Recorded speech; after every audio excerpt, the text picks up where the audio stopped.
ঘরে কিছু নাই, এই শাক পাতা ছাড়া। এই দিয়ে আজকে আমার বাচ্চা ছেলেটার ক্ষুধা মিটাবো, কি আর করব। আমাদের দিনগুলো এভাবেই চলে যায়, কিন্তু আশা ছাড়ি না।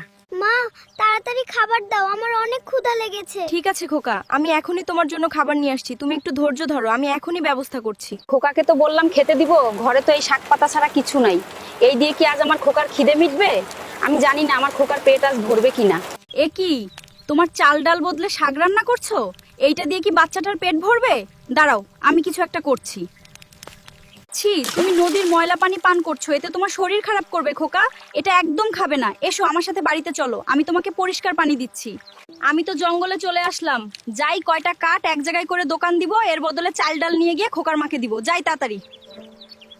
দোকানদার, এই নাও কাঠ, এর বদলে আমাকে চাল ডাল আর ডিম দাও, তাড়াতাড়ি দাও। এই নাও তোমার চাল ডাল আর ডিম। সাবধানে যাও।